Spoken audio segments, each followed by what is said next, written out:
ako nakaposisyon kasi yung sniper, sabi dito raw, kasi safe. Gusto ko nang mamatay ngayong gabi dito na para sa Pilipinas.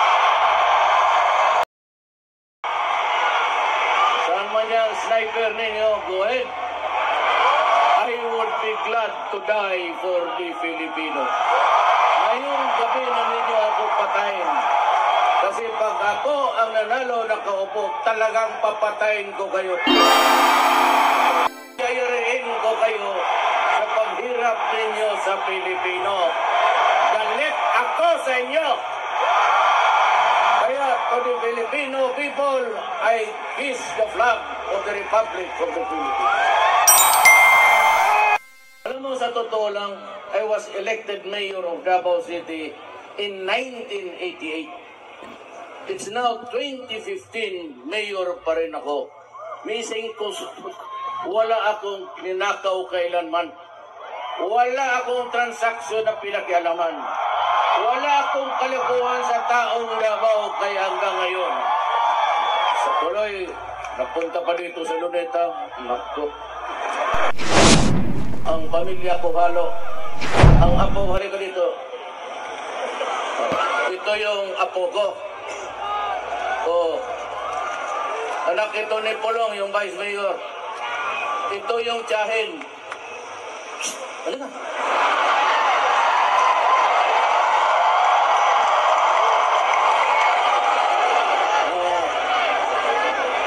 Ito, ante ito niya. Kuha ninyo. Ito yung ante, ito yung tita niya to. Kasi nagkaanak ako 60 years old na. Nang bago, so nauna ito siya. So, ganon ang sita. Ito ay nanay nandyan, Maranao Tausug. At ito naman, Bulacan niya. Doon na. May Maranao. Allahu Akbar! Allahu Akbar! Allahu Akbar! You know, lolo ko Chinese. Tatay ko Cebuano. Nangatanong ako, ano ka? Cebuano? Why? Because we trace our pedigree or lineage to the father. Pero hindi ako nakatira sa Cebu kailanman. Mindanao talaga ako. Sabi ko kay Murad. Sabi ko kay Japan. Look, sabi ko, doon na, kasi napahiya eh. BBL sabi nila, ibigay nila before election. Tapos ng election, nilaro lang nila ang Moro at hindi binigay. Ngayon, si Murad is, mainit. Pero sabi ko, punta ko doon, sabi ko na, ano ganito na lang. Do not start a revolution that you cannot stop on time as we are nearing the end game sa election. Hi guys, magandang araw po sa inyo lahat. Ito na naman po ang inyong lingkod, si DIY KKB Informative.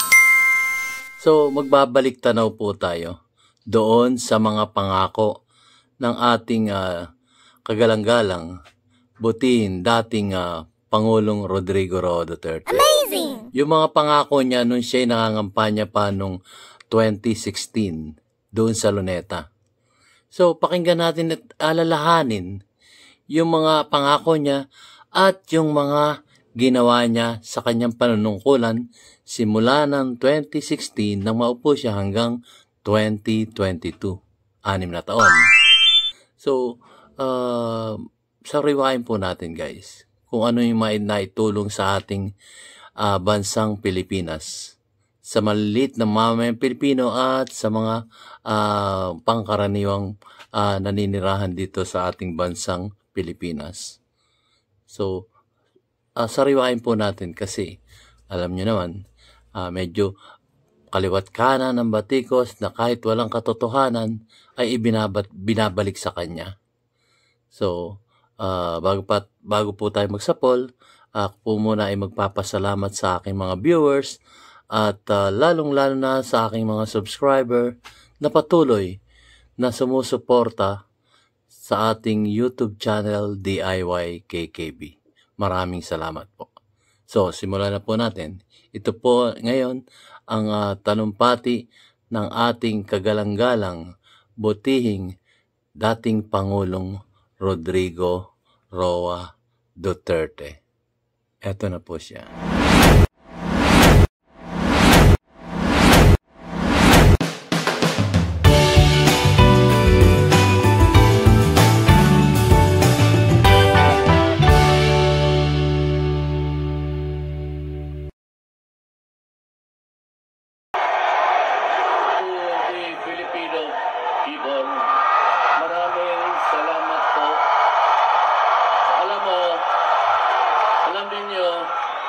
Sinabi sa akin na dito ako nakaposisyon kasi yung sniper ready.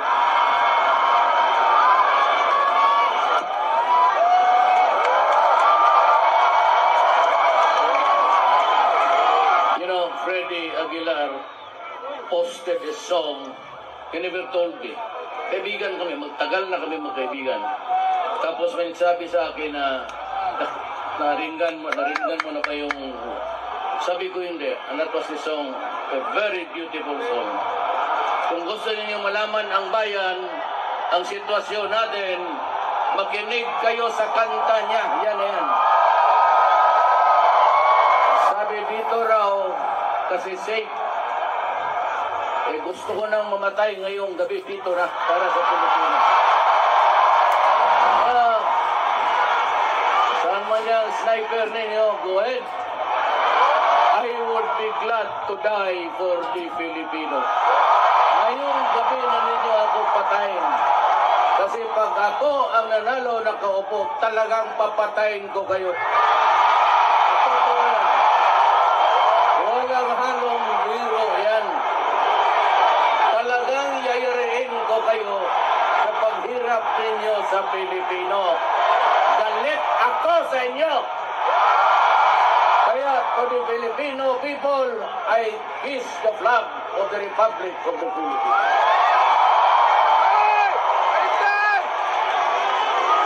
Ayun, hayaan mo na kung mamatay tayo. Unahin mo na itong malaking tao dito. You know, may panghinakit lang ako dahil sa black propaganda.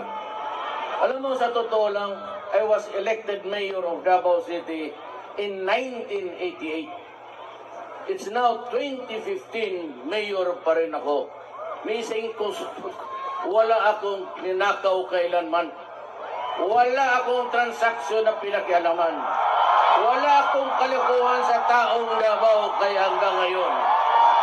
Sa tuloy, napunta pa dito sa Luneta, nakto. Pero I do not claim any greatness. I do not have the diploma to show na ako bright, summa cum laude, cum laude. Ordinaryong Pilipino lang po ako. Wala akong pinagmamalagi except that pag nagagalit ako sa itong mga putang papatay ko talaga. Yan ako espesyalista. You know, you cannot build a country by killing people. So we must be a peaceful nation. Ngayon, marami tayong problema sa Mindanao. Nandito yung Mindanao para maintindihan kaagad ninyo. 1521, pagdating ni Magellan, ang Mindanao Islam na by 100 years. Kaya lang pinilit kasi nila Magellan and thereafter the Americans kinuha talaga nila because Mindanao is a beautiful island. Walang bagyo doon at kung anong itanim mo, tumutubo and you can harvest it. Dito sa ibang lugar sa Pilipinas, pag tinamaan ng bagyo, tapos tayo lahat. Good that we have Mindanao. Ang problema, nandoon na rin yung mga Kristiyanos. At sabi ko noon, sabi ni Murad, pagka walang BBL, he will go to war. Sabi naman ni Pinoy, ang ating presidente, if you do not give to Murad his BBL, you might as well start to count body bags. Tapos sinabi ni Diles, there will be violence in Mindanao. Kaya ngayon napilitan ako, at ayaw ko kung sila, basta ako pumunta ako sa kampo, nakausap ko si Jafar, pati yung, by the way, ang pamilya ko halo, ang apo, halika dito. Ito yung apo ko. Oh, anak ito ni Pulong, yung Vice Mayor. Ito yung tiyahin. Halika.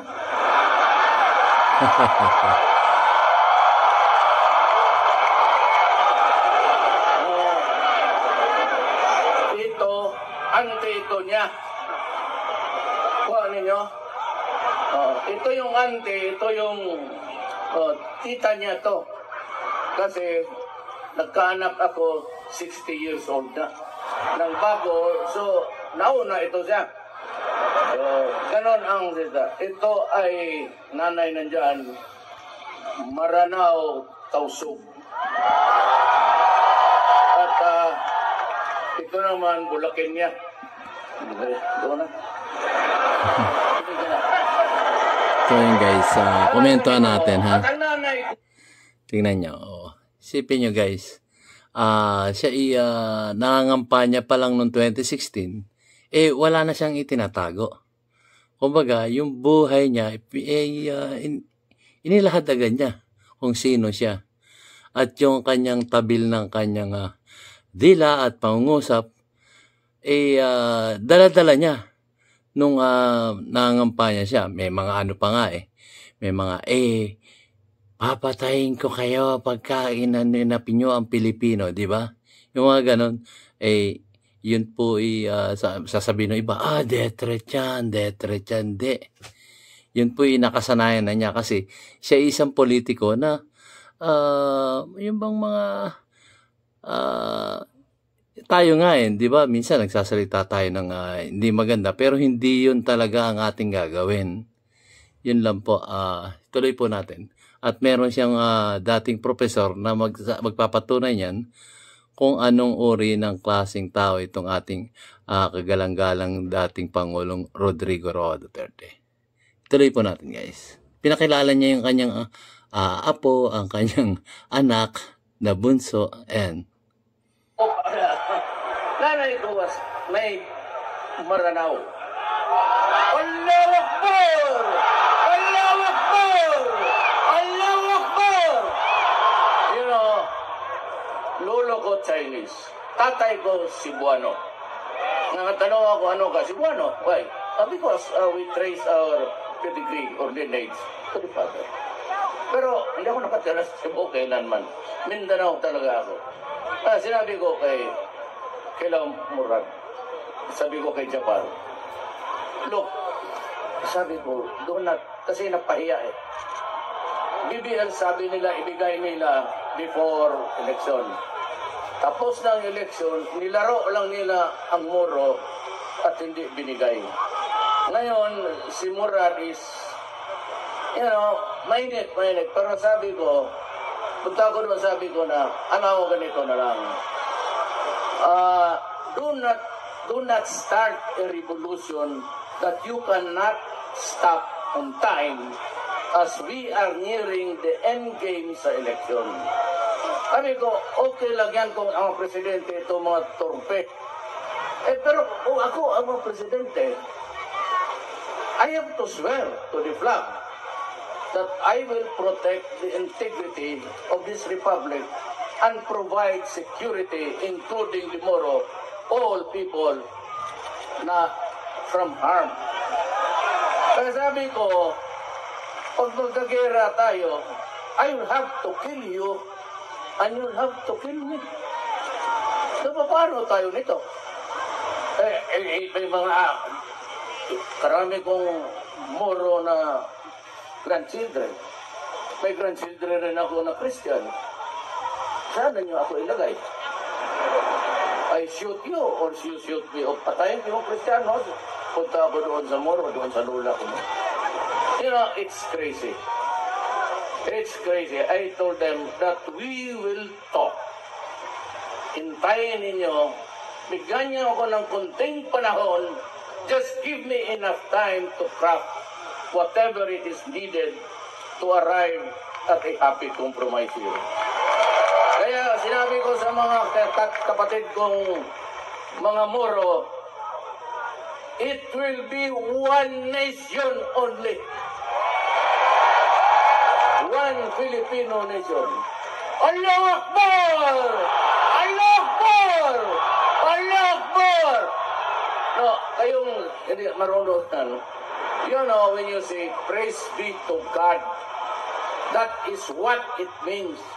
Huwag kayong matakot kung magsabi ko rin, Allahu Akbar, kasi we praise God, and when you believe in God, you do not harm your fellow men. Kaya nag-ibig sabihin niya, but we will correct the injustice committed against the Moro. Nauna sila sa Mindanao Ipinilit itong gagong Magellan na to. Ipinilit ng Amerikano. Ayan. Yun naman, kasi ang Amerikano nandoon, walang magtrabaho para sa kanila. Kasi nga, Moro sila. They cannot be the subject of a Christian king. Sabi kasi ni Magellan, I claim all of these islands in the name of the King of Spain, and I would call it the Philippines. Ang mga ang mga natibo dito will be called Filipinos to honor King Philip. Yan ang totoo. Yan ang totoo. Ngayon, paano itong mga Moro magsabi, hail to the King Philip? Islam sila So, magkaiba talaga ang reliyon. Now, I would like to interrupt the speech. Kasi sabi nila, komunista ako. No, I am not a communist. I am not a member of the Communist Party of the Philippines. Kung gusto ninyo malaman ano talaga ang pagkatao ko, ako pa yung first left-leaning president. Hindi ako komunista, nandito lang yan, kalayo yan. Nandito lang ko, I am left of center, I am in the socialist. Kasi imposible kami magdakaw.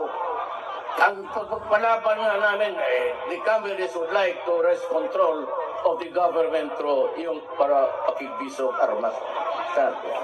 Hindi ako pwede dyan. I cannot kill a Filipino just because of that. But ako po ay socialista. Hindi ako mga rightist, mga liberal, mga wala yan. Walang ginawa noon pa hanggang ngayon, walang nangyari dyan sa mga partido natin. Now, to better understand me, nag-aral ako sa Lyceum of the Philippines kasi may hinabol ako ng mga tao. I wanted to learn from Maria Sison. And that's why I said, pag na-presidente ako, uwi siya. Sabi ko, mabuti sir.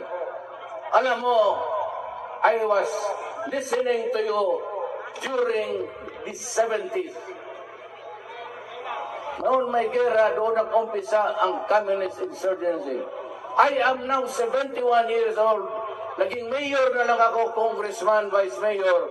Nandito ba itong gera na ito na wala talagang sulot na. Sabi ko kung uwi ka, let us talk. We will talk about peace. I will talk to the MILF about peace. I will talk to Normie Suarez about peace. Bakit ninyo ako, yung iba mga rightist military, pagkudita daw sila, taratado talaga mga po. Yan ang ibig sabihin, hindi ka talaga leader. Hindi ka, but you know, to a better understand me, gaano ako ka, yung utak ko, baka sakali pala, inshallah. Inshallah is God willing kung ako mag-presidente. But I would like to give him just about a few minutes. Ang professor ko, ang unang Rabel Rounds, ewan ko, tanongin mo siya, komunista daw siya, si Professor David Lapos. Yan, parang kapatunay. 67. Kapatunay na ugali ni Duterte, ng ating dating Pangulo. Alam nyo, professor ako sa Lyceum, 64 kaka-graduate ko sa UP, 65, 67, 68, 69, pumunta ako Inglaterra para mag-aral. And then bumalik ako, pero lumipat ako eskwelahan for career purposes. Naging estudyante ko si Digong sa Bachelor of Arts in Political Science. Ako nag-organize niyan. Ako ang chairman at ako rin ang assistant ni Dr. Sotero Laurel sa academic affairs. Isa siyang estudyante.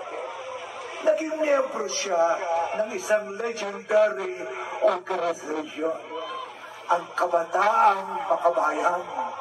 This is the Nationalist Filipino Youth. Ang bandera nito ay nasyonalismo, Filipinismo, kinalaban ng base militar, kinalaban ng parity rights, kinalaban ang imperialist basis of American rule in the Philippines. Si Duterte, estudyante ko, Jose Maria Sison, kaibigan ko, si Joma, iba. Siyang nagtatag ng New People's Army. Ako naman, nung taong tinatag niya yan, 68, nagpunta ako Inglaterra sapagkat sayang naman yung scholarship. Ang tinuro namin noon na pumasok sa brilliant mind ni Duterte ay ang Pilipinas ay para sa mga Pilipino. Dahil kapag ang Pilipinas ay hindi para sa Pilipino, kanino ito? Ito ay sa atin. Ang aking nationalism, kamukha ni Rizal, ni Recto, ni Mabini, ni Emilio Aguinaldo, Apolinario Mabini, and the great Antonio Luna. Kung pag-aaralan nyo, ang temper ni Antonio Luna, kamukha ng temper ni Duterte.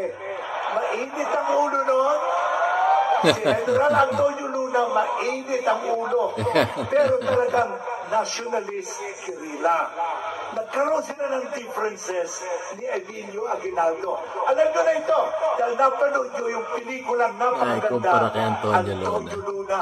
Nagmumura rin si Antonio Luna. Alam nyo ba, si Manuel Quezon mahilig rin magmura. Pero yung Hija de Grande, Punyeta, yan ang mga ex-statements ni Manuel Rojas. Ngunit yun ay expression lang ni Rojas. Expression lang yun. Naintindihan niyo, guys. Hindi yun ang pagkatao ni Duterte. Expression lang yun. Ako sa bahay, madalas ako magmura sa bahay. Of course, sa klase, ayoko magmura, baka hindi na ako mabigyan ng assignment.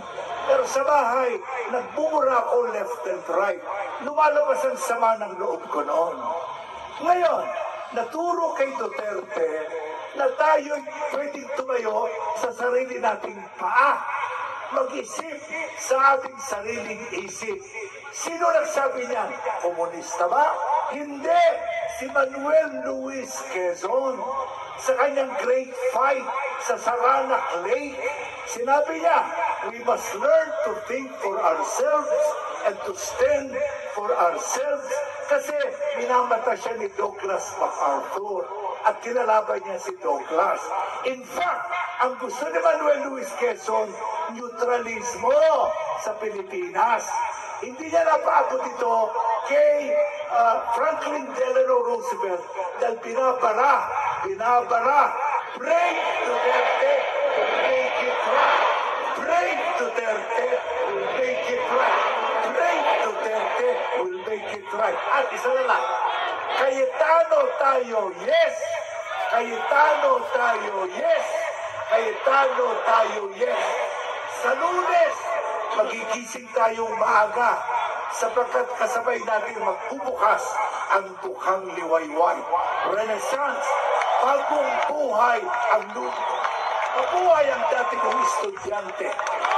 Karangalan ko, sa tagal-tagal ng pagtuturo ko, isang estudyante ko ang presidente sa Lunes. Komento natin ng konti, guys. So, kumakandidato pa lang siya, guys. Matabil na yung kanyang pananalita. Kumbaga, parang masakit pakinggan. Pero, yun ang expression niya eh. So, alam natin, bago pa natin siya iboto, noong panahon na yun, alam na natin ang kanyang pag-uugali. Yung kanyang maanghang na pananalita. Pero ito'y expression lang at yun kumbaga naglalabas lang siya ng galit niya sa mga taong hindi sumusunod sa batas. Yun po ang nun. Yun po ang ating nakita sa ating dating Pangulong Rodrigo Roa Duterte bago natin siya ibinoto. Ibinoto natin siya pero alam natin ganun siya, di ba? Tapos ngayon, yun yung mga tinitira pa rin hanggang ngayon sa kanya. Yung pa rin ang ginagawang black propaganda sa kanya. Yun nga, naalala ko lang guys, ito, tinunghayan lang natin ang memories nung panahon ng siya bago pa lang kumakandidato, bago pa lang siya magiging presidente nung time na to. So ituloy po natin. Masarap balik-balikan yung mga memories eh. At matutunghayan natin dito kung ano-ano yung kanyang mga pinangako na ginawa naman niya nung panahon ng kanyang panunungkulan, kagaya nung sa NPA. Diba? Nakipag-usap siya, nagtalaga pa nga siya ng kabinete niya eh. Hindi ko malaman kung mga 3 o 4 na kabinete, pinasok niya sa loob ng Malacanang. Para yung pagkakaisa at para maranasan nila kung ano ang panunungkulan ng nasa Malacanang. Dangan nga lamang po, nag-failure kasi, sabi nga niya, nagkaroon ng corruption. So, alam nga namang i-keep pa niya yun o ipanatili pa niya yun sa Malacanang. Siyempre, tinanggal niya sa panunungkulan bilang isa sa mga gabinete niya. Nung siya ay nanunungkulan bilang isang presidente ng Pilipinas. At yun sa Mindanao, hindi po ba?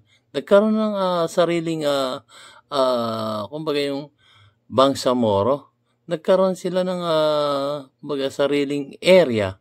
At yun naman ang gusto nila kasi ang gusto nila nun, talagang maging independent ang Mindanao. Pero hindi naman po pwede, kailangan talaga. Pilipino pa rin sila, nasa Pilipinas sila. Pero binigyan sila ng laya. May sarili silang budget.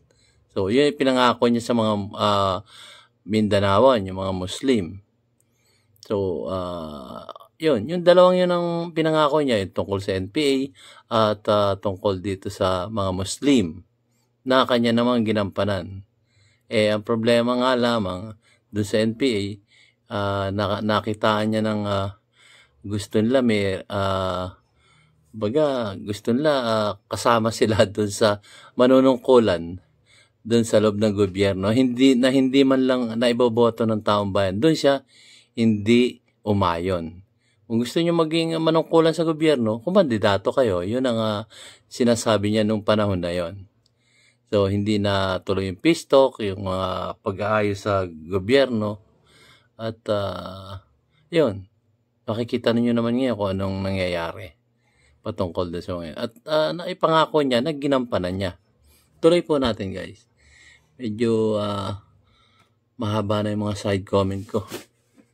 Tuloy po natin.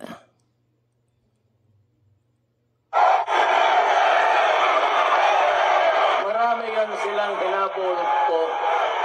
I was a student of Maria Sison sa political thought. Si Jose David Lapos was my professor sa diplomatic practice and procedure at the geopolitics. International law sa England.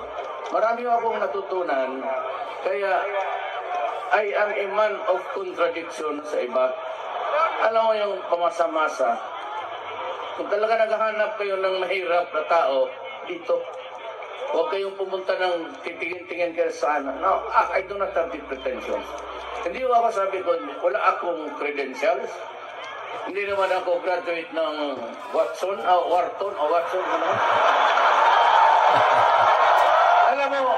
totoo niyan, noon pa yan, kami, huwag mo sabihin sa kanya kasi nagagalit sa akin daw eh. Eh sabi niya, huwag ka lang maingay ha. Ano kami noon? Painom-inom. Sige kami inom, kami ni Bongbong. Pati si Lagdameo, eh palain mo ngayon eh. Pati si Bongbong man.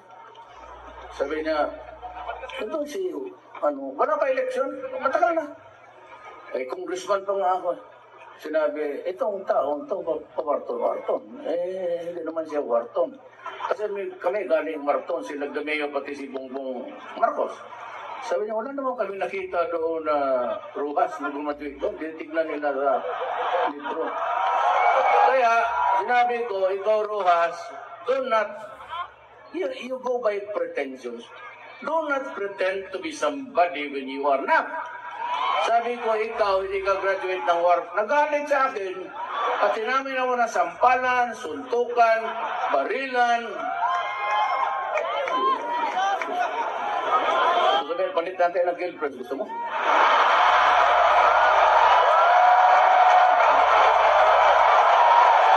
Ay, itong gago to, ay sinasabi para, sige, magsabit tayo ng medical certificate kung may sakit. Kasi may cancer ako. Ano putang yan? Ano ito? High school? Pag-absent ka, putang doon sa principal, ito yung ulol. At saka nga,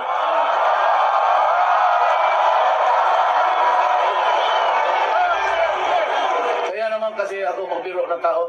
Tawag diyan sa Bisaya, bugal-bugalon. Yan, walang hiya magaya. Ano nga?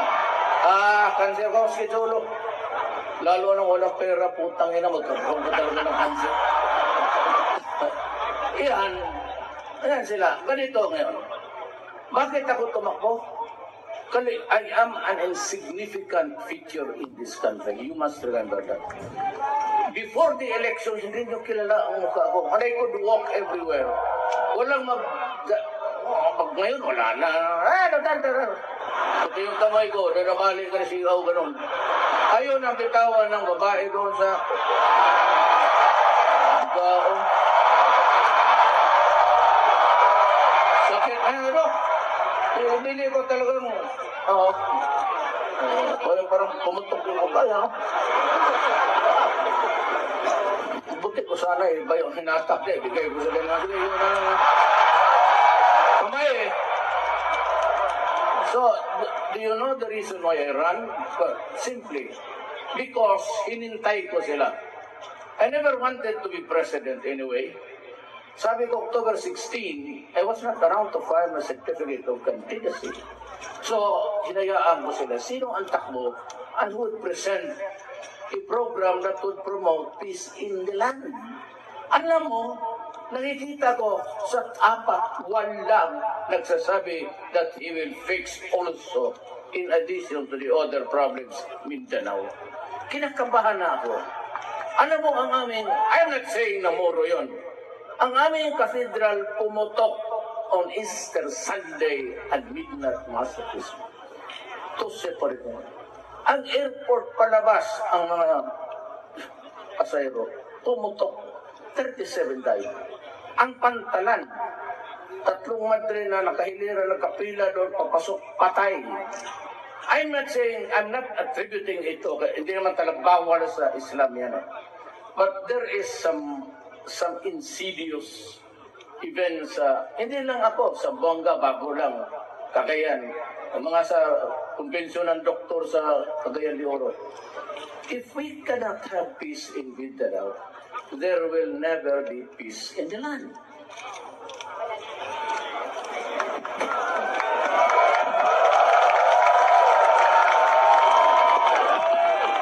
Kasi yung mga girlfriends ko, wala rin, anak mabuti pa. Saka wala na akong girlfriend, womanizing, wala na, sabi ko. Pinatawad ko na sila lahat, sabi ko. Umalis na kayo. Marinig na mga ano yan, sabihin na naman auntie. I gave up my life for the 16. Ano ba problema ninyo? Pinatay kong 16 na ng rain. Ano ba problema ninyo niya? I killed all the 16. Kaya wala, ako pa ngayon ang kontrabida. Yan, titingin ako, nobody was hindi ko horizon. Wala ang programa para sa Mindanao. Dahil nakita ko, wala rin programa na tutuwanan. Eh si Biday, kami sa Makati, doon sa Makati, ang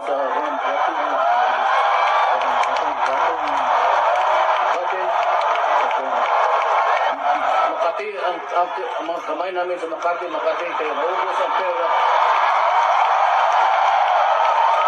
Look, let us make this issue clear. Huwag kayong maniwala diyan kay Trillanos. He is dakilang askal. He's like a dog. He's really, tingnan mo ang ugali. Na nag-mutiny. Anong ginawa? Nagkalat niya, babaril-barilan niya, placing in jeopardy the peace and order of the entire Metro Manila. Di ba nag-rebelde ang ulol? Tapos, kung kunyari, tigas sila masyado, laban, patayan, pagdating ng mga B-150 ng pangkiligira, surrender. Anong klase ito mag-revolt kung gano'n ka? Eh kung gano'n ka katorpe, puta umuwi ka doon sa Bicol kung saan. Mag-araro ka na lang, you have no future. Why? Putulin ko muna, why? Ito, tinatago ko. Kasi ako binulungan ng mga intelligence sa military. Ito ang nangyari sa Pilipinas. Sabi ni Pinoy, he authorized Trillanes to go to China to negotiate. I really do not know what. He doesn't want to tell us. 16 times, and after that, we lost the Scarborough Show. Ngayon, bakit ako nagtatanong? Ayaw ko kasi, out of respect to I defer to the office of the President. Ayaw ko ba? Napipilitan ako ngayon sabihin. Nilabas na rin ini. Because there has to be somebody who will answer to this. Bakit na panahon na kinuha na yung shoal, there was no active movement sa armed forces? Bakit hindi nagpadala kasi isang barko lang at sitahin? Amin yan! Anong ginagawa mo? Walang ginawa! Ang order was to stand down! Komento po natin. Huwag kayong maghawak ng armas. Ayan. Komento natin. Ito yung sa West Philippine Sea. Alam nyo guys, kung alam nyo yung history ng West Philippine Sea, noon pa man, nakikita na ng mga mangingisda natin dun sa West Philippine Sea, yung mga matatanda ng mga mangingisda. Ang balita noon, nakikita na lang nagbubuga ng mga buhangin doon sa isang mga mababang lugar doon. Yung halos makikita na yung mga bato-bato doon. Talagang tinambakan nila. Tinambakan nila ng mga buhangin. So nakita nila doon yung mga Chinese na parang nagre-reclaim na doon sa area na yon. Walang sumita. Walang sumita at alam din nila yan. Hanggang sa medyo lumalaki na yung reclamation, wala pa rin talaga silang ginawa noon. At masidlan sila doon. Hindi na alam na balang araw ay gagawin lang pinakabase militar ng China. So wala naman kasing doon wala naman mga Chinese vessels noon kundi mga manggagawa lang ang naroon. Na di umano gagawin lang pahingahan yung area na yun kaya tinatambakan. Tapos yung ibang lupa nga di umano nanggaling pa sa Bataan. So kasi malapit ang Bataan doon So nagta-transport sila, may mga barge doon na dumarating. Tapos itatambak doon hanggang sa maging lupa na siya. So nagmasid lang, walang ginawa. Kumbaga wala talagang ginawa. So hindi natin alam kung ano pa yung mga istorya doon hanggang sa nabuo na nga yung mga artificial islands doon sa West Philippine Sea. So hindi siya nanunungkulan ng mga panahon na yon. noong mga panahon ng 2016 kasi makakandidato pa nga lang siya. Alam niya yung nangyayari pero wala siya magawa. Wala siya magawa. Nung hanggang sa manungkulan siya, naroon na nga yung mga Chinese. Ano gagawin niya? Gigirahin niya, wala naman tayong kakanyahan para i-reclaim natin yung ating teritoryo dun sa West Philippine Sea. So, yun po ang nangyari dun. Kapabayaan po ito nung mga nauna-unang pang mga nanunungkulan sa ating gobyerno. Kaya nga ito yung pinaliliwanag niya. So, sana naman, gumawa tayo ng aksyon ngayon na angkop para ma-reclaim natin yung atin talaga. Atin naman talaga yung area na yun, kaya lang napabayaan. Parang ganito yan guys eh. Di ba? Ang mga Pilipinong mahihirap, nating mga kababayan, lumuwas dito sa Maynila para may kabuhay sila. Naghanap buhay sila dito, pero wala silang tirahan. So nakakakita tayo ng mga area na maluluwag at doon sila nagtayo ng kanilang pinakapugad para meron silang tirahan sa panahon ng tag-ulan, tag-araw.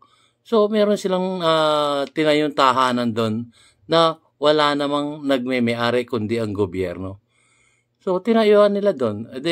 Meaning to say parang nag-squat sila doon. Hindi naman natin sila masisisi dahil Pilipino rin naman sila na naghahanap ng sisilungan dito sa Maynila. So, nangyari yun. Ganon din ang pangyayari dun sa West Philippine Sea na tinambakan nila unti-unti. Yun lang yung logic na naisip ko guys. Yung sa squatter na wala silang masilungan, ganon din ang strategy na ginawa dun sa West Philippine Sea hanggang sa nabuo yung artificial island. So sana naunawaan nyo ng konti yung aking konting paliwanag. Yun lang po ang naiisip kong logic doon.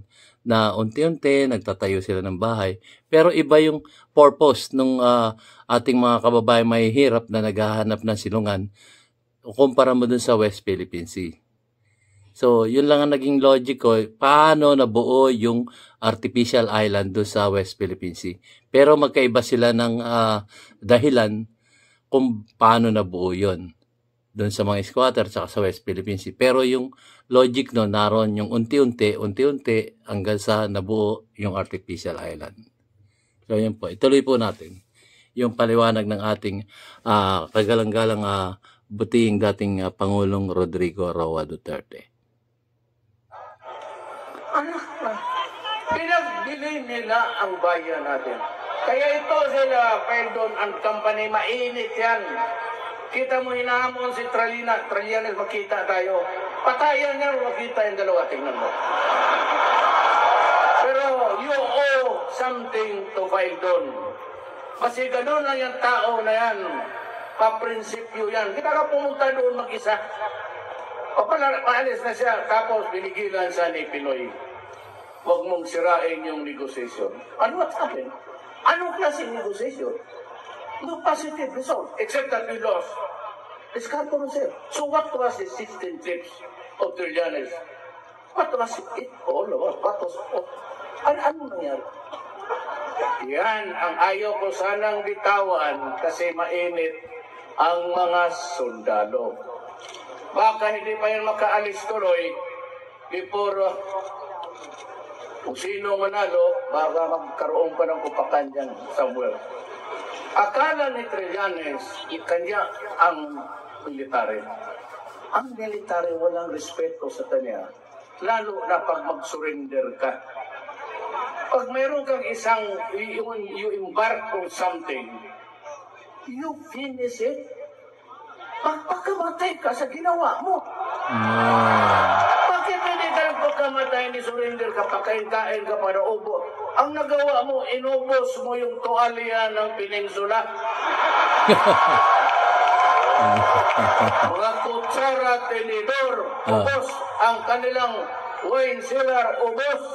Talaga? Yan ang nagawa mo, disturbing the peace of this country.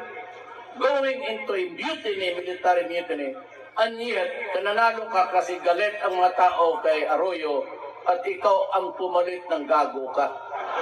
Akala mo siguro matakot sa iyo lahat ng military mga shit. Takot-takotin mo? Putangin na. Gusto mo sabay kami, tawagin mo, sabay kami. You embrace me at magbitaw ka ng granada sa harap natin. At sabay natin pumunta ng impyerno. Total, nandoon mo rin ang magaganda.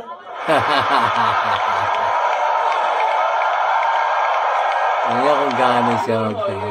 Wherever you are, you need a beautiful environment. Ito sa impyerno ka lang, konsuelo, manood ka na dyan, yung magaganda dito, patay na. Tsaka maraming maganda doon sa langit. Mga anghel, kita nga sa picture, pero mahawakan mo na sa pakpak, parang panapatit. Makabul ka pa. Wala rin. Bakit ako matakot magpunta ng impyerno? Sino makita ko doon? Trillanes. Sino ba? Ay, impyerno kami lahat. Kami? Trillanes mamatay ang buhay. Ako, bakit ako matakot magpunta sa putang inang impyerno na yan? Natin ko na ako. Oh, sino ka? Oh, Duterte. Ginabaw, bakit? Oh, palamin namin yung Gabriel Sino, Satanas, halika rito. Putang inang Satanas, halika rito. Gawin ko yung buntot, tawagan ko. Anong gusto mo? Ipalpakuha ko to o pag inang Satanas ba? Ako, takot-takutin. Well, anyway, so, alam mo, Kim? Ito election, so let us be truthful. Pati Mr. President, you have to answer. You have to answer what happens in Scarborough. Pati Trillanes, you have to answer. Ngayon, itong si Binay, you have to answer. Ang delikado kay Binay, pag matalo. Ngayon kasi may immunity daw sa Vice President. Ano happen? Ako kaso, pag wala ako kaso ng ghost employees, saan mo makita yung ghost employees mo? Pulol. Alam mo, masama nga ito, pero it leaves a bad taste in the mouth, you know to say. But siya, may kaso. Ang asawa niya, may kaso. Ang anak niya, may kaso. Tapos sila ang doon sa Malacanang. Ano yung tingin mo sa Malacanang, Prisuan?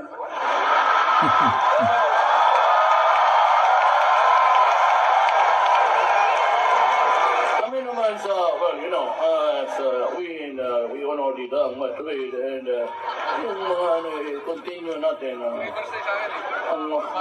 Mario si Rojas.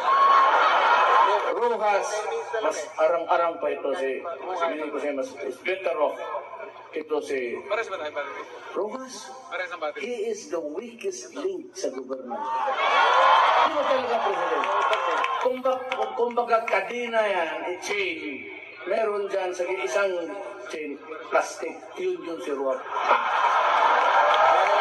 Mabalik siya talaga tayo. You know yung MRT, Mr. Rojas, corrupt kailan pa ako nagkakaso, yawa ka. 22 years, congressman ako, wala akong pambubogbog meron. Pero hindi babae. Lugar, patay ko. Nung na-mayor ako, sasabihin ko na lang, total, ito na ang last card. If I make it to the president, I will do just what I did. Sinabi ko, kayong lahat turugista, hold upper, kung saan-saan dyan, nag-standby dyan sa wala kang ginagawa, you better go out. Kasi pag nandito ka, na mag-mayor ako, papatayin kita.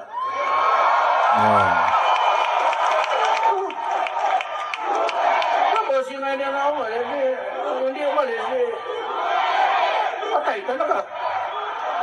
Yung umalis naman, noon pa yun, nandyan sa likod mo, tignan mo yung pitaka mo kung nandyan pa. Ngayon, kung ako ang presidente, sinabi ko sa inyo yan, puminto ka. Pag hindi ka naghinto, anong gawin ko? Ako, sabi ko, pobre lang ako. At makikita naman lifestyle na punta kayo ng Davao, punta kayo sa bahay ko. Wala akong ipagmamalaki. Pero huwag ninyo akong hiyain. Nakakalalaki ka lalo na kriminal ka. Tapos sabihin ko sa'yo, hinto, umalis ka. Pag hindi ka talaga naghinto, kalimutan mo sa video. Alam mo, I will not hesitate to use the military and the police to go after the drug lords, the criminals, yung mga hudaper, kidnapper, including yung mga police na gago. Nandyan sa krimen, patay sila. In Manila, ganon. Ibang probinsya, ang masakit dito, they have invaded the rural areas. Dito noon sa mga yan, may mga bata lang kung saan-saan. Because yun ang vulnerable. Ngayon, umakyat sila doon sa bukid, pati baka, baboy ng mga farmers na wala. Yun ang masakit sa akin. Nasasaktan ako para sa tao. So, komentan po natin. So, isa po yun sa kanyang mga ipinangako.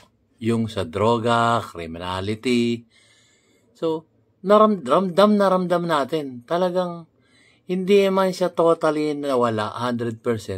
Pero, malaki. Malaki ang nawala dun sa droga at mga kriminalidad. Kasi, matigas ang kanyang pananalita nung panahon nang siya kumakampanya, kagaya nga nito na narinig natin. So, nung kasing araw guys, nakakatakot maglakad sa kalsada kasi maraming kriminal, maraming magnanakaw, maraming drogista na po pwedeng ma-hold up ka. Di ba? Pero nung dumating ang ating kagalang-galang abuting dating Pangulong Rodrigo Roa Duterte, tayo'y nakakapaglakad na ng matiwasay kahit daling araw pa yan.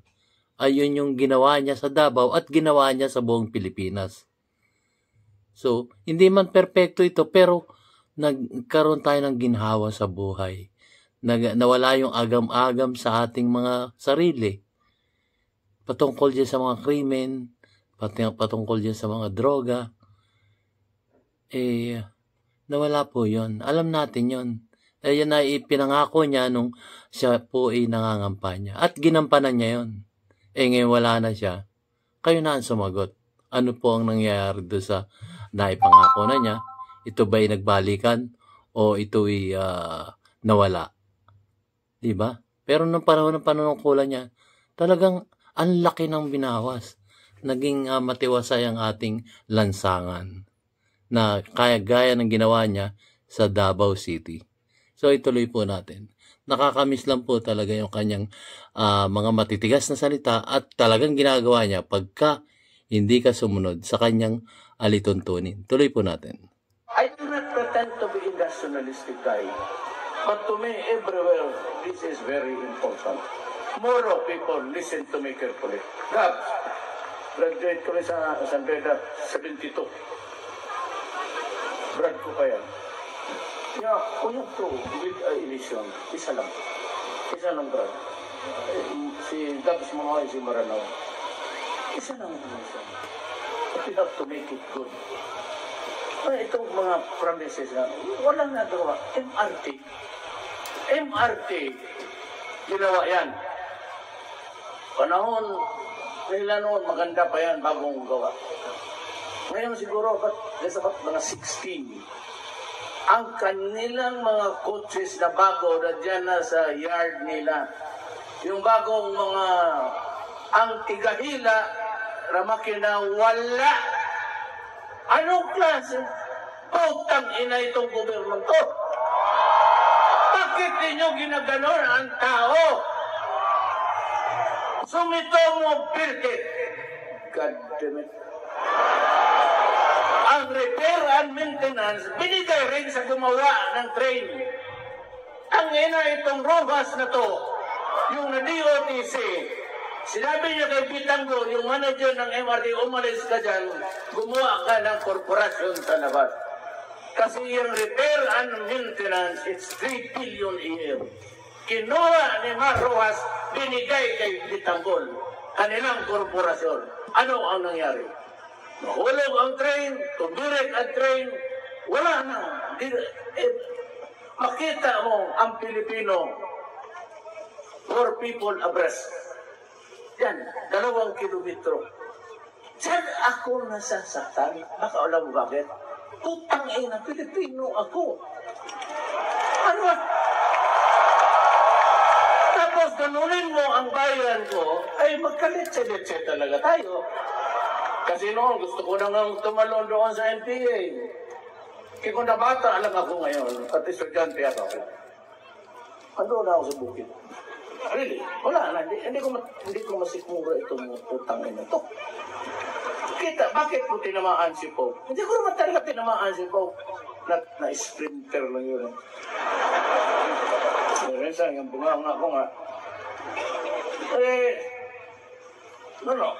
Nakita ko ang mga tao. He must be really awfully stupid to do it.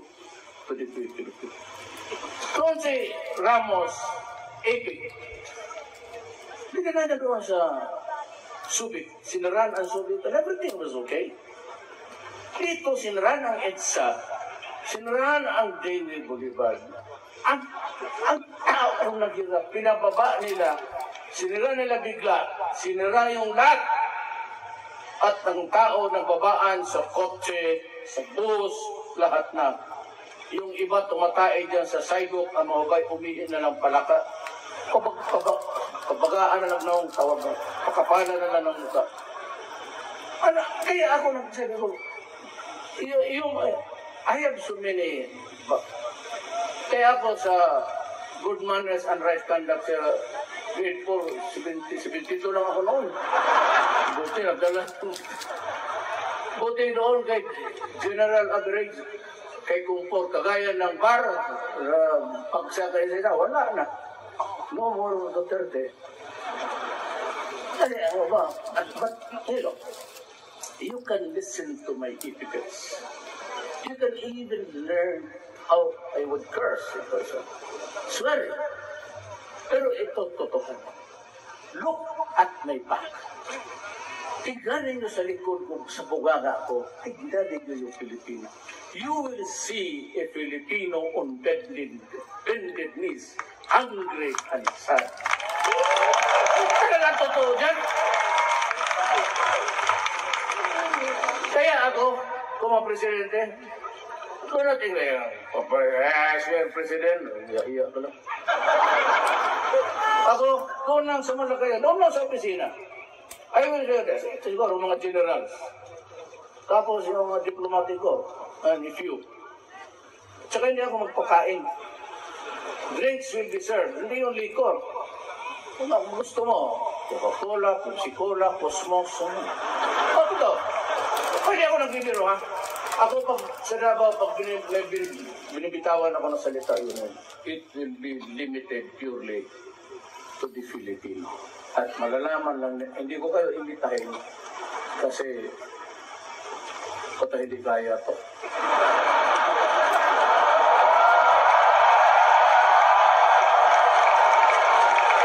May yayain lang ako na, basta malaman lang ninyo, those who are deserving for our attention and care. Doon tayo bababad. Tao muna bago yung mga infrastruktura mo. Pakainin ko muna ang Pilipino. Now, ang problema nito, ang El Nino is creeping throughout the country. And may I remind everybody that we are in Asia, tinatamaan ang Vietnam, Thailand, pati Laos, the traditional market na doon tayo nagbibili.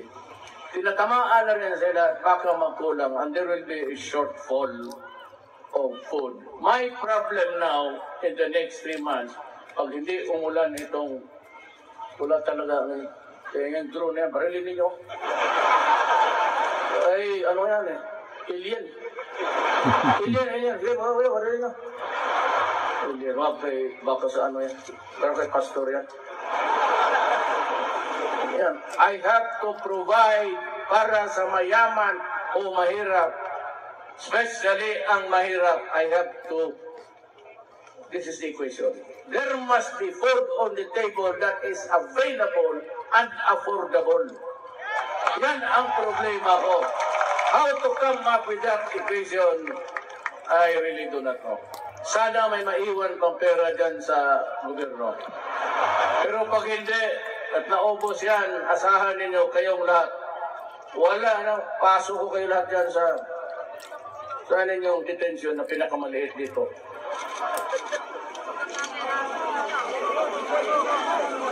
Mahaba na daw masyado ang speech ko. Gusto na ninyong umuwi ako, okay na ako. Sige, atake mo na, atake.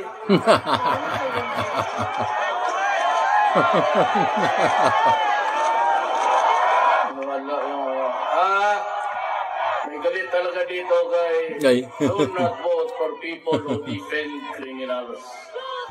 Yan ang mahirap. You know, as mayor, I have to take care of a community. And if you are there sa human rights, you have to take care only of one idiot criminal. Ano ba bang gusto mo patayin ko? Ay, gusto mo sa harapan mo, katayin ko yan. Magkaiba ang trabaho natin. So, ganito nga. Even if it will cost me my life, honor, and the presidency, I will do it. I will do it. Tingnan mo. Sabi ko, dito madala ng bukas-bukas. Wala to. Ito ganito ha, makinig muna kayo. O alam ko, sabihin ko na. Kalimutan mo muna yung batas ng human rights, revised penal code, o whatever presidential decree. Kalimutan mo muna yung mga regulasyon ng tao, human being. Look at the sky, and there you will talk about the eternal justice of God. So, para mabasa ninyo, para sabi na mag-martial law, mag-ato si Duterte, revolutionary, I won't do it. I won't do it. Sinabi ko lang, pag kayo dyan nag-mutiny, at talagang mag-revolutionary ang government ako. Because you destroy government, I have to protect it. Ngayon, kayo lahat may religion. Anong ko kayo? What give you the right? By what right dito sa universe na ito? Sa kalakawang langit? Bakit ka magluto ng siyabo, ipakain mo sa mga anak namin, and you destroy their lives forever? Sagutin mo ang putang ina kasi papatayin kita. Ganon yan eh. Ganito dito, I was in San Pedro, Laguna. Ito, nagsasalita pa ako. Anong kasalanan ng nanay ng bata? Anong atraso ng tatay sa iyo? Bakit mo sirain ang katawan? 12 anyos, 1 year old, 18 months. Bakit mo gawain sa anak ko? Anong kasalanan ko sa iyo? Huwag mo na yan batas. Putang ina, sagutin mo ako. Eh, pag hindi putang ina, yayariin kita. Ganon. O ngayon, may batas. Only if the laws of the land are enforced. And I intend to enforce it. Gusto ninyo ng due process, presumption of innocence? By all means, I will give it to you. But I will never allow you to destroy the children or my country. Nakaposta ang buhay ko. Diyan tayo magka-diferensya. Hindi ako kaya magkagdal-dal-dal, person order, let's say. Pero ito. And I will order the military and police. Exactly.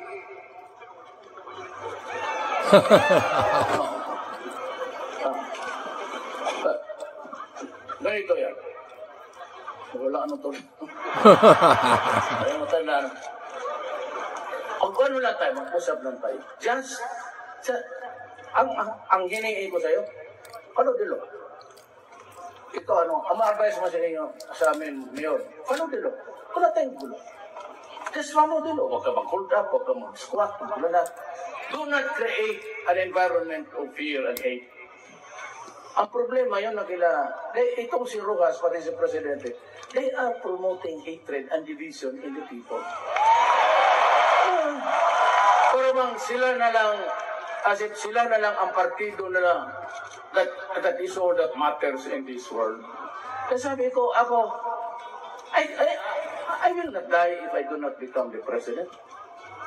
Pero itong mga to, see how they are trying to promote divisiveness in this country. Mabutit na lang ito kayo, may ano talaga. Kaya kung sabihin lang ni Marojas ngayon, magpunta siya dito, at sabihin niya publicly, Mayor, pahawa ka sa akin, mag-withdraw ako. Kaya pagkaanin mo, buwang. Pero mga pulis, pag nagdatingan dito, kayo bugbugin ko. Dito to! So yan lang. And last is, I have to go. It's now. There will be no corruption in government. Wow. There will be a clean government. Ay di maniwala sa akin, pumunta kayo ng Davao. Pag sinabi ko, ipakain ko yung bala sa'yo, kakainin mo talaga yan. Maniwala ka. Marami na yan. Lalo na yung mga tawag nito mga putang ina. Ito yung barkers. Paano ng pasero? Hawakan yung puwit, hawakan yung kunwari. Kaya pag makita, lagay mo, gamay mo sa, ano mo nagkadabaw? Ano nagkadabaw dito? Lagay mo yung kamay mo sa tombeng. Magliparan yung kuko. Sige, magdukot ka pa. Gano'n ang kamay. Ano mo, idukot mo dyan. Minsan, plancha ka lang. Ano lang yan? Tingnan mo, pati criminal behavior, nagkakampanya sa akin. Ano sa lang gawin?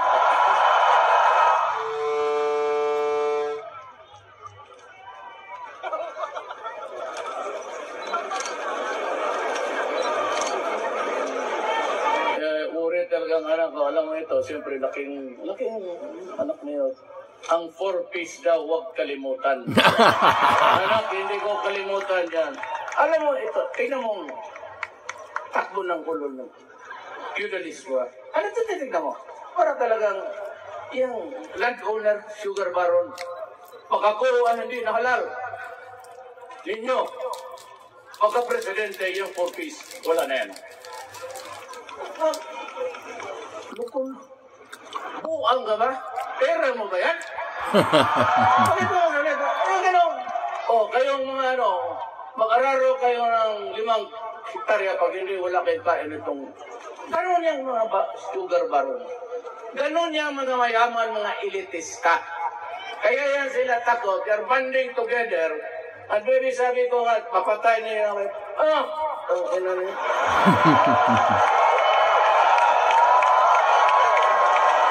sa inyong takutin nyo. Ano kung mamatay ako ngayong gabi? Sana manalo si Alan, anak ng witik. Kaya lang hindi nila pinanalo. Pagprangkahan tayo. Ito totohanan from the heart. Pag hindi ninyo iboto si Cayetano, huwag na lang kayong bumoto sa akin. Ano sila ko rin? Hindi ito. Kasi kung may presidente, kung sino yung buang na yun, puta, wala yung gawin, pwede magdasal dyan sa katedral na mamatay ako bukas. Kung kaya pagplano kung paano ako titirigin. Kaya at least Alan, I can talk to him. At pag manalo, sabi ko, mamili ka. Komentuhan po natin guys. Ayun, ang vice presidente kasi niya, nung kumakandidato sila, nangangampanya, ay si Alan Peter Cayetano. Ang problema, hindi, kumbaga sabi nga ng ating dating Pangulong Duterte, iboto niya yan kasi busy ko yan eh. Hindi sumunod ang taong bayan. Ano resulta? Alam niyo na kung ano naging resulta, di ba? So, kagaya nito, sana naman po, kung tayo talagang naniniwala at nananalig sa ating dating Pangulong Rodrigo Roa Duterte, pag may sinabi, yun na yun. Kasi alam naman nating may magagawang maganda sa ating inang bansang Pilipinas. Di po ba? So, tingnan niyo yung mga kanyang mga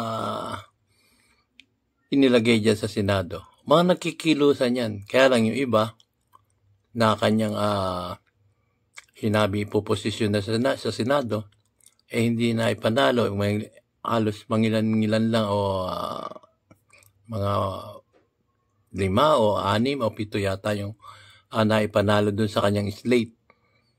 So ngayon, ano ngayon nangyayari sa Senado? Yun po ba? Kasi ang gusto ng ating dating Pangulong Duterte ay maayos ang bansang Pilipinas. Kaya po siya ay nagbibigay ng kanyang mga opisyales na manunungkulan sa gobyerno base sa kanyang sariling pananaw na may magagawa sa ating bayang Pilipinas. Yun po yun.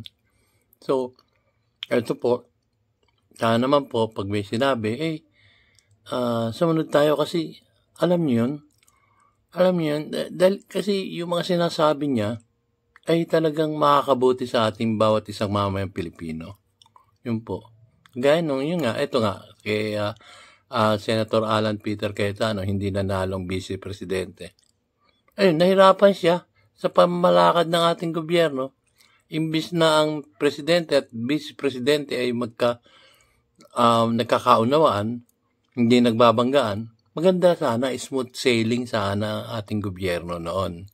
Dangan nga lamang, lumihis tayo ng landas tungo doon sa kagustuhan niyang ipanalo yung kanyang vice presidente. So, alam na natin ang gagawin natin sa susunod, guys. So, ituloy po natin. May mga tuling pananalita pa siya dito. Department of Justice. Alin dyan sa dalawa is for your taking. Ibilin ako may utak. Guwapo, tisoy. Baka magkumana pa ako retire mo po. Dati tayong mga natibo, iba tayo. Dito sa ibang daw. Tayo mga elitista na yan, kung anong pinagsasabi. Graft and corruption, Mr. President. When? Ikaw, Presidente, kaya hindi mo alam kailan ako nag-graft and corruption. For the last 40 years, ako prosecutor, vice mayor, mayor, congressman, kailan pa ako nagnakaw? Tignan mo yung record mo sa gobyerno mo. Kayo, ano yan? How dare you? Yun, pinararatan sa kanya ngayon. Wala naman silang mapatunayan. Corruption of dictatorship. Talaga. Kung magplano ka ng kudeta kasama mo si Trillanes, I will declare a revolutionary government.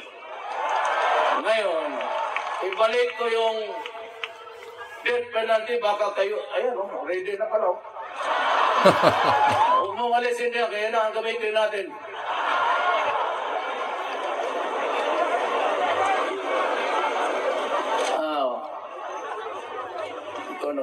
Alam niyo matanda na tatay niya. Huwag ninyong alisin niya. Kaya dyan na natin itaal. Pangina kayo. Kurap ang puta. Kaya kayo, gantin niyo ito. Kayong lahat. Hindi ako, I'm not trying to pero kayong lahat na you look at government, hopeless na kayo. Panahon na niyong gumanti. You'll have the pleasure of sitting down. At saka kayong mga negosyante, at tama naman, just do not lie to me. Do not lie to me. And I will yung BIR na yan, tapos na yan, wala na. Huwag mo lang akong, tapos sumbong ka ng sumbong, yung pala hindi ka nagbabayad ng masakto, akala masampal pa kita kung gano'n.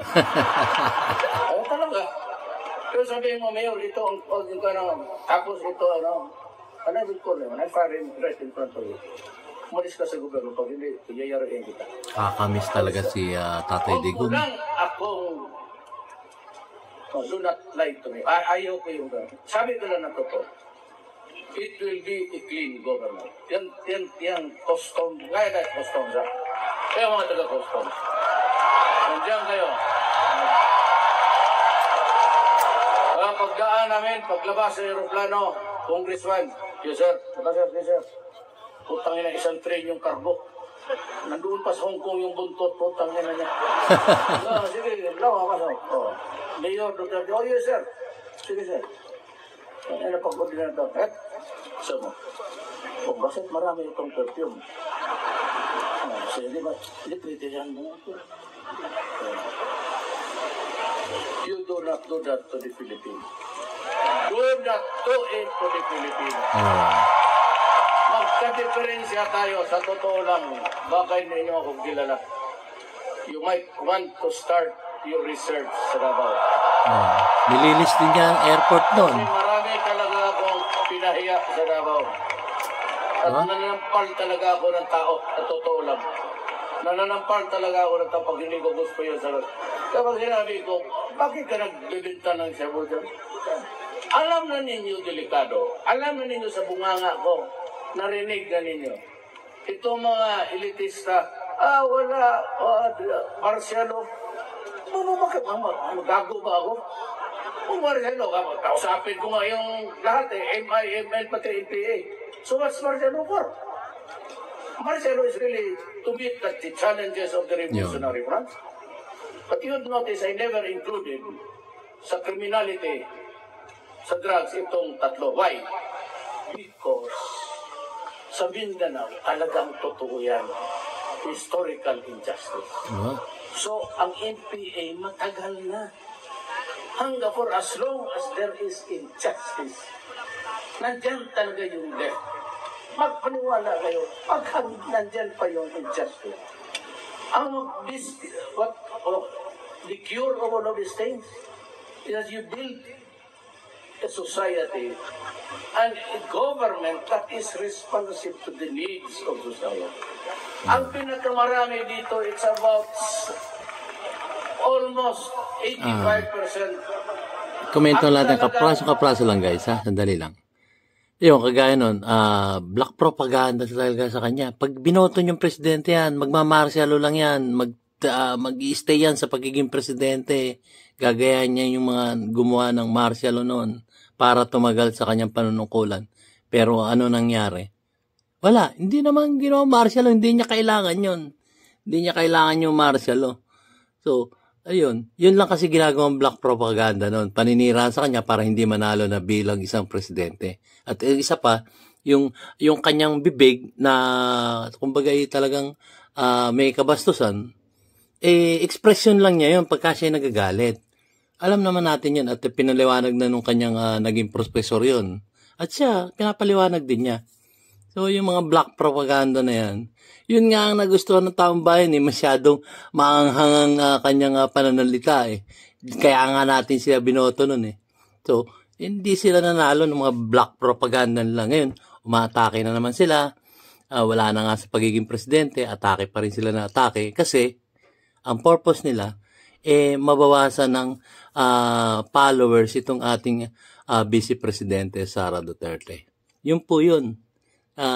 Talagang gustong-gusto na. Kasi alam naman natin ang ating Vice Presidente ay napakalakas.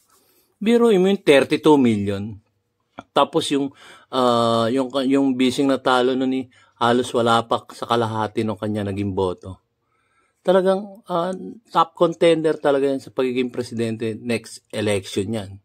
Sa pagiging presidente pero wala. Ngayon pa lang sinisiraan na siya para nga naman kung meron sila makukuhang mabe-brainwash, mababawasan yung magiging boto ng ating Vice Presidente Sara Duterte sa susunod na eleksyon. Yun po ang kanilang ginagawa ngayon. At nakikita naman natin. So, ituloy po natin, guys. Mahirap, lalo na sa countryside. Unahin mo muna yan. Huwag na yung munang mga, except itong MRT because people have to move. Yan, hindi ko talaga mahinto. Pero yung sa probinsya, mga mega, ito lang, yung mga dikes, dams for the farmers. Kaya ang priority ko is really education. Importante talaga edukasyon ng mga anak natin. Education, bubuhos ako ng pera dyan. Then health, medisina, yung inyong district hospitals, yung city health, I will call them one meeting sa Araneta. Magkasya yan lahat. One word, text ko lahat sa inyo. Yan nga. STOP. Stop. Lahat. STOP. Stop. Ito lahat. Nakakamiss talaga si Tatay Stop your Digong. corruption, your foolishness, give it to the people. At meron ako mga tao na naisipan, these are not really. But maybe you'd be asking me, bakit maraming military? Ex-military na. Alam mo kasi, it is my sad experience. Sa Davao, pag may baha, sunog, tawagin ko yung, ang disaster ko. Walang makatalo sa aking disaster. Sa aking security. Turok kami ang Davao, 175. Hindi ka makalusot sa akin. Ayan ang sa akin. But, you know, minsan magsunog, may baha, tawagin mo ang saan si ano? Saan ang chip ninyo? Sir, wala pa. Nag-inuman siguro. Nako. Ang military kasi, isang sabi lang, gawin mo yan. Susundin yan. If the military man thinks that you are right, and what you are asking him is right, he will do it. Magpakamatay yan.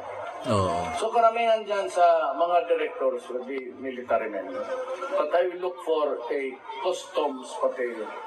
O kaya i-abolish ko na lang yung customs pati DIR. So, sangayon na lang kayong bumigay. Pareho na lang kayo sa pare. Sige, kubra dyan. Wala naman nangyari. Kung hindi mapalitan yung hero doon na butas, ay, pader, tumahimik ka dyan. Pero alam mo, sa totoo lang, pagka nagdisgrasyahan, there is the imponderables of life, they call it. Yung hindi mo nakikita sa future. You cannot really ponder because imponderables na. Pero pag nangyari ang imponderable sa buhay, just sa cabinet member, national prominence. Pero kung magkadisgrasyahan, itong 75 presidente sa Pilipinas. Oh, sige. Minamaliit ninyo ako. Ilan ang cum laude dito? Cum laude? Summa cum laude? O valedictorian dyan? Sino? Sinong pumasa na ordinaryo lang? Ngayon tama-tama lang. Bakit ba kayo magpilit-pilit doon sa mga valedictorian, warton? Dito kayo sa 75. Marami tayo. Yes. Well, anyway, we have to go home. It's a bit late. Actually, I have to go back to my city tonight. So, meron pa rin akong kaawa naman yung naghintay sa akin. Nagrally-rally rin sila doon. Quite a big crowd, actually. So, I have to race against time and be there just to be, para rin magpasalamat sila, nakita nila ako. But what I can assure this nation, the Republic of the Philippines, is that yung pag-ibig, that would not be a cut sword for me. I will deliver to you ano ang dapat sa tao. I will make sure that there is no corruption and I will make sure that we can correct. Just give me time. Just give me time. Tomorrow, people, just give me time. Bigyan ako konting panahon para makatindi ako. Ang MRT, I will say, nandyan na nga yung coaches, pero paghilang tangin ng gobyerno. Wala. So gusto ninyo, total wala maring kayo trabaho karamihan. Tilahin na lang. Pagpilin na lang ako ng lubid. Hikot ko doon sa train. Tapos, kaswa lang day-to-day salary. Kayo na ang maghila. Jogging na kayo dyan sa ano. Para magamit yung yawang goes on. Couches, yung mga Until couches. now, it's failing and it will fail. Simply because, alam mo kasi let me explain. There is something really very, ano bang tawag nito? Yung magkaroon sila ang tao, magkaroon ng metamorphosis from a caterpillar to a butterfly sa utak pag mapolitiko. Pag-abot nila dyan sa pwesto, maging mayabang, magkaroon na ng maraming kotse. Pareho ito kay Trillanes, si Travers, 4 yan, uniforme, pareho. Parehong model. Ayan, itong mahal na ano. May expedition na. Ako, taga Davao. Tanungin ninyo sa Davao. 1988, pick up ako. 2016, kayo nakapuntang Davao, kita nyo, pick up pa rin ako. Kita mo itong mga putang ina, mga Mercedes-Benz. Saan ninyo kinuha ang pera? Sweldo? I was once a congressman. So I was really forced to buy something for my mobility. Ang binili ko, ang maabot lang sa amortization ng sweldo ng congressman noon. Ang akin, adventure. Adventure lang ako. At saka hindi ako magamit ng 8. Alam mo bakit? Nakukurnihan ako. Tumataliw ang balahibo ko. Kasi pagbaba mo ang mga tao nakatingin, tingin ka, sino itong gwapo, itong gwapo. Magnanakaw rin ito. 8 kasi plaka eh.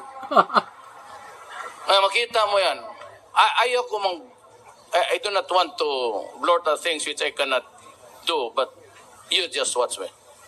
Tingnan lang niyo po. I am not asking you for years. That ain't good enough. I'm not asking you for months. I will start right there when I assume the office. Weeks lang. Putang ina, tumahim. Everybody behaves. And I will go after for the corrupt lahat.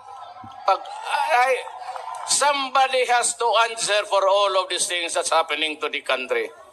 And why is it that pati police dito sa Maynila, you are into organized crime? You are the ones who are distributing this yabo almost in Metro Manila. Putang ina kayo, bantay kayo sa akin. Bakit ganon? Nagmumura pero binoto natin, di ba? Kaya ako, pasensyahin na lang ninyo ako kasi that is the usual, pati nakakawa. Ang una kong increase, doblado kagad, sweldo ng police pati military. Ngayon, I expect you to go straight.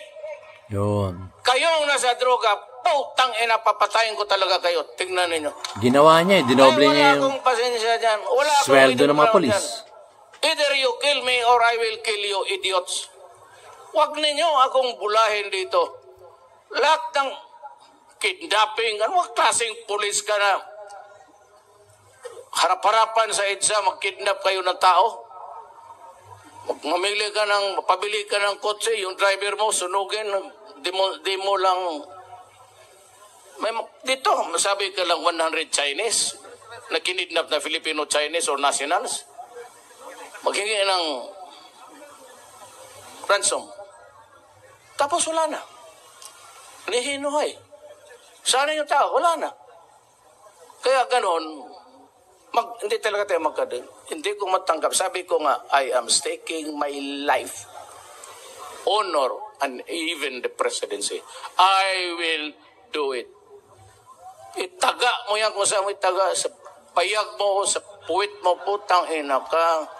Stop it because I will do it. Maraming salamat po. No. Salamat din, Pangulong Rodrigo Duterte, sa pag-aalaga sa Pilipino nung panahon ng iyong panunungkulan. Ay, sandali lang daw. Dali. Kandidato ko, tatawagin ko na. Dantiliman, kasama ko sa Congress, 11 Congress. Ganun po, guys. Congressman ito na...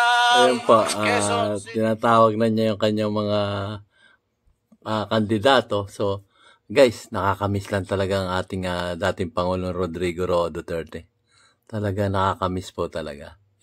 Pinatunghay ko lang sa inyo kasi Yung daming batigos na ginagawa sa kanya ngayon, wala na nga siya sa pagiging presidente. Tinitira pa rin ang tinitira kasi meron silang agenda. Pababain ang mga boboto sa kanyang anak na si VP Sara Duterte kung sakali mang kakandidato siyang presidente sa 2028. Yun po ang agenda na nakikita natin. At sinasabi naman sa mga balita, sa social media, na talagang pilit na siyang sinisiraan upang kung merong ma-brainwash, edi bababa ang mga followers ng ating Vice Presidente Sara Duterte.